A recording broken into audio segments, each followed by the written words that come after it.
only the Kurds can do something about this, try to stop this biological and chemical attack. Now, the Kurds are the ones that are in contact right now with the Vlach and the Metr, trying to avoid this from happening, because the other side really wants this to happen.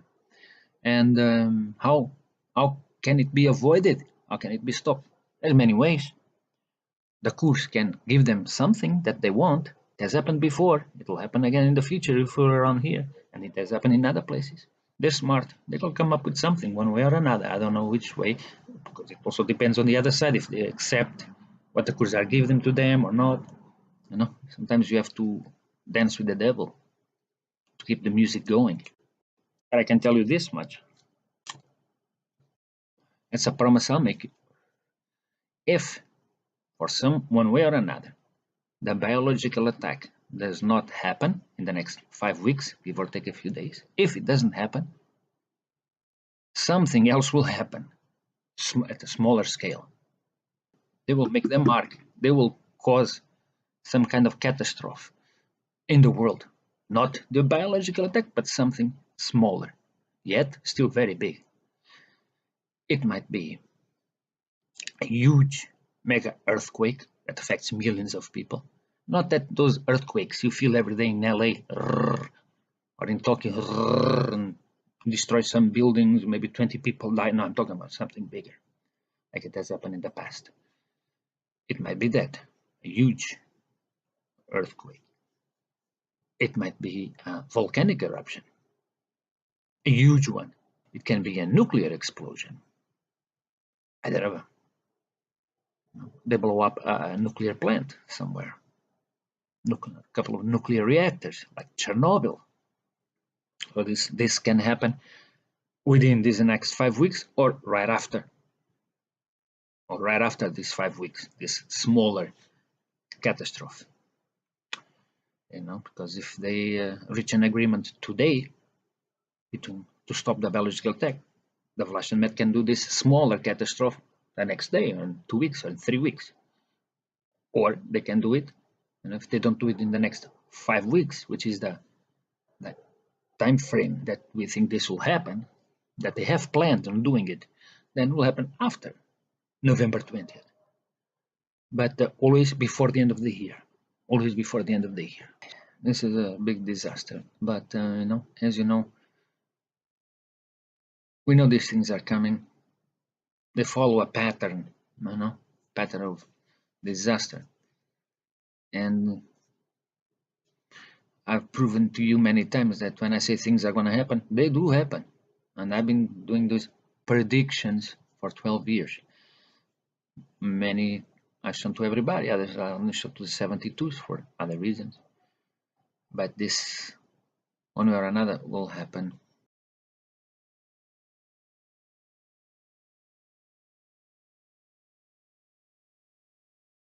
Now breaking news, a powerful earthquake has struck southern Alaska, triggering a tsunami warning. According to the USGS, the 7.5 magnitude earthquake struck off Sandpoint, Alaska, just before 2 o'clock this afternoon.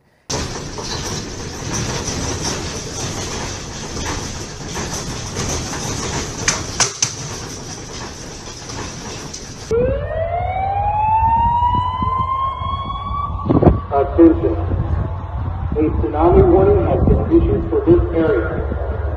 Tune in to a reliable media source for details. Tsunami waves are as follows in Alaska daylight time. Sandpoint, Alaska on October 19th at 1:55 p.m.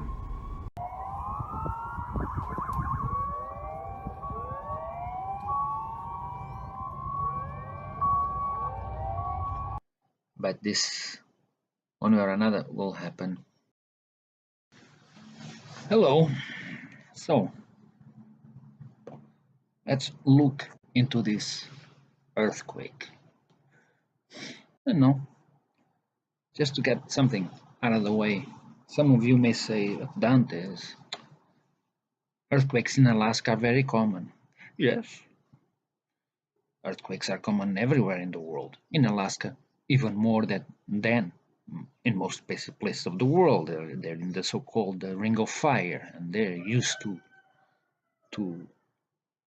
earthquakes, smaller earthquakes, of course, almost on a daily basis, small ones. Sometimes you see the water shaking a little bit. So yes, they do get more earthquakes than most parts of the world, but not this big. This big it doesn't happen every day or every week or even every month. In fact, this big only happened twice this year. One was in July 22nd, and there's a reason for that, but that's for another video. And then this one. These are the two big ones this year. They don't happen all the time. Okay. And like I said on the video, and I was not talking about the small one. I was talking about the big one. The 7.5 is a big one, which can, in fact, produce a tsunami and affect the lives of millions, like I said. And this could be very well it. Not only the population of Alaska, it's not that big, but could go to Canada, Vancouver, for example. And that would be a big disaster. Anyway, so this year there's only two this big in Alaska. Two. So it doesn't happen every day or every week or every month. And number two, I have to be smart and connect the dots. And they're very simple. You watched the video, the previous one about this, and just 8 days ago, and I told you this is going to happen. Might be an earthquake, and boom, 8 days later, there you have it. Now, the good news is that the big biological attack that Vlash and Ahmet were planning was cancelled. So, and I don't know the ins and outs, but one of these days I'll show you, because I want to show some kind of evidence, not just be another person on YouTube just talking. Oh, we heard from some source and this and that. I'll put a robot voice. That's not what I do. Once I have more evidence, then I'll show you what happened with the deal, because there will be evidence of that deal between the Kurds and the Vlash and the Met. You'll see it on Earth probably too, and beyond. You'll see things happening the next few weeks, which then, based on what I already told you and what I'm telling you now, then it'll make sense. Right now, we'll wait. But I'll make that connection. You will see. Believe me, you'll see, because I'll show you. You don't have to believe me. I'll show you. Anyway, so the big biological attack, this one, apparently was cancelled. The Kurds did something. I'll show you when it comes. Now, something interesting about this, because this earthquake was what I told you, what was going to happen. Another tragedy of a smaller scale, and this was a Vlash or Met, I don't know yet, but I'll find out, attack. They produced this so-called earthquake, and I'll show you, I'll prove it to you.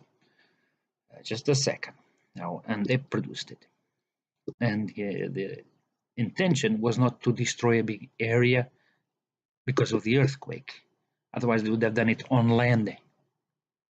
No, they did it on the ocean, so that it could produce a tsunami, which would affect all of Alaska, but mainly was Vancouver that they were after.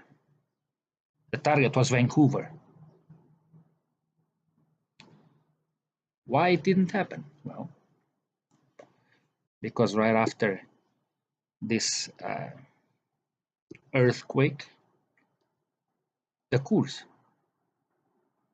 which are way more advanced technologically than the Karish, use one of their guns to counterweight the waves, to stop the waves from start forming, getting bigger, more water, getting involved in this until we get, for example, to Vancouver. It will be huge. I'll show you how it's done. Just a sec. How it was done. Just a second. Yeah, so that's what happened. They attacked, they provoked this earthquake in order to create a tsunami, mainly to affect Vancouver. Vancouver would be not destroyed, but thousands and thousands and thousands of people would die and millions would be affected all over the world, because families and friends and businesses, destroying businesses, ships, anything, everything. Anyway, so that's what this earthquake was about. It was that smaller catastrophe that I was telling you about.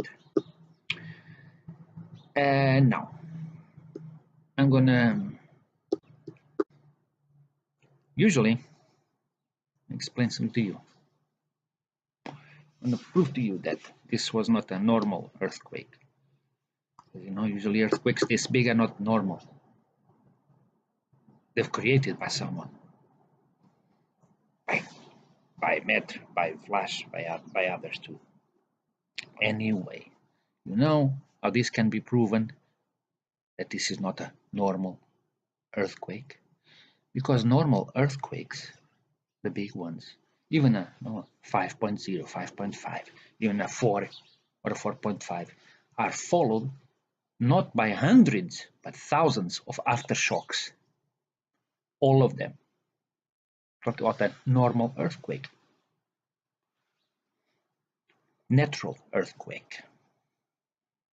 Due to many things, tectonic plates moving, it's part of being living on in a living planet. But then don't kill millions. These artificial ones can kill millions. Anyway, usually, like I was saying, usually even a 4.0, 4.55, and they are followed by thousands and thousands of smaller aftershocks. Well, this one did not. No, this one had one, which was the Kursk gun,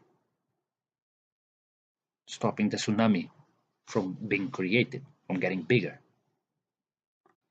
This day, you had the earthquake, 7.5, which was Metro or Flash or both, and you had one aftershock, not thousands, like it happens every single time. Every single time, thousands of aftershocks on a natural earthquake. This only had one aftershock. Now, on the news, and some actually said it had one aftershock. Others, and I'll show you, said it had a few aftershocks, and they say, yeah, the aftershock of 5.6, 5.8, 5.2 did it, but did it? Because I'm going to show you that it didn't. That never happened. They said that. A couple of news agencies or more, I don't know, I was not looking at all of them. They said, yeah, there was a few. But there wasn't, The journalists were not there counting how many aftershocks. It was told to them, by the government agency that tracks those things, supposedly. They're the ones who told, yeah, there was these aftershocks, and then the news agencies, the journalists, like, okay, and then it was followed by 4 or 5 aftershocks. They just write what they're told. They just speak, write, say it, whatever, what they're told. They're not, checking out, in a lab, checking out everything. No, they were told and they wrote, they what they were told. They said what they were told to say. So they talked about a few aftershocks. Never happened. Let me show you what they said.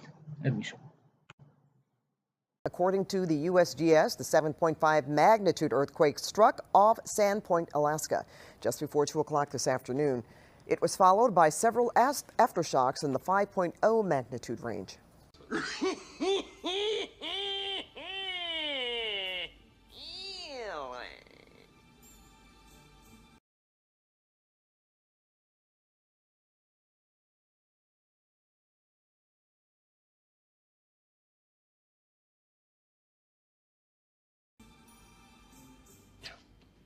They've got the arrival times for any kind of wave activity they'd expect, but I don't see any wave height information.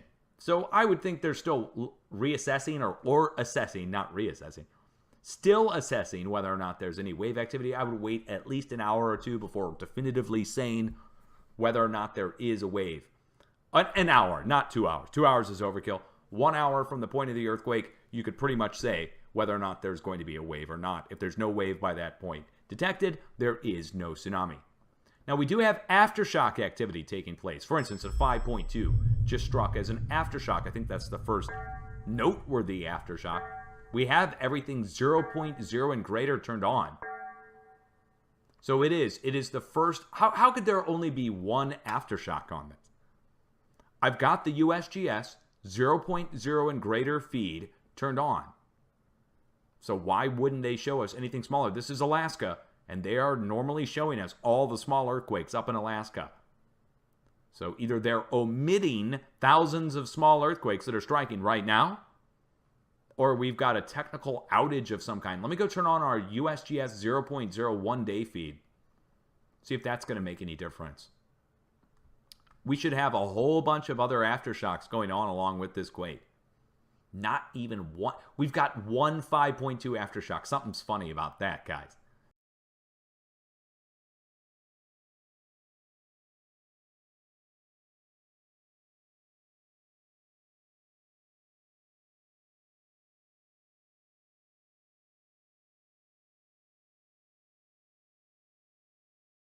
We've got one 5.2 aftershock. Something's funny about that, guys.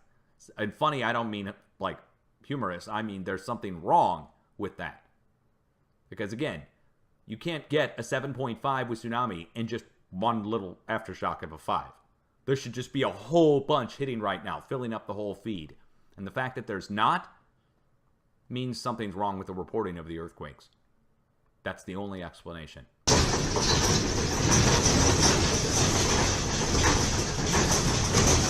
It was followed by several aftershocks in the 5.0 magnitude range.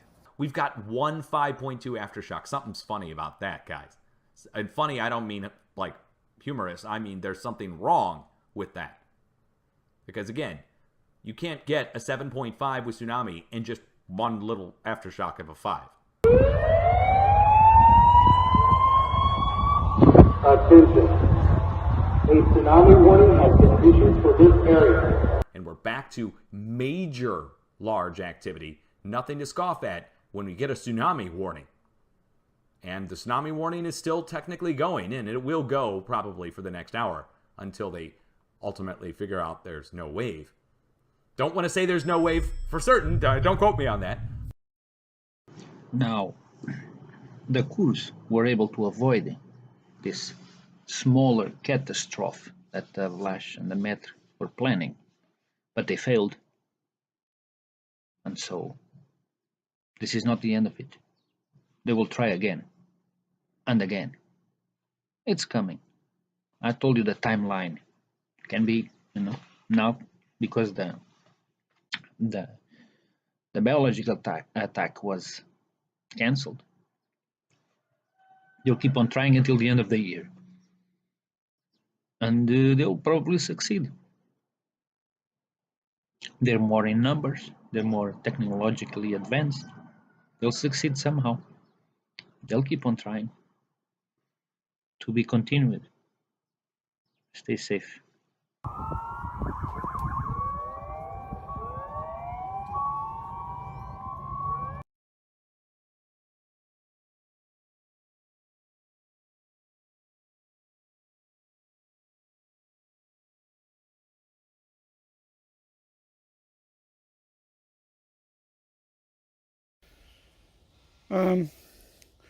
So the most important thing you gotta remember is, okay, so some people were, they were doing some stuff, and then other people were like, hey, don't do that stuff, and then other people were like, hey, yeah, they should do, that stuff. It's good that they're doing that stuff, and then the other people were like, I don't think they should be doing that stuff, and then the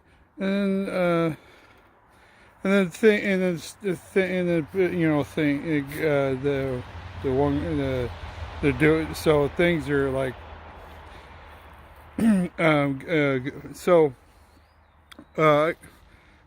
what I'm trying to say is that, in conclusion,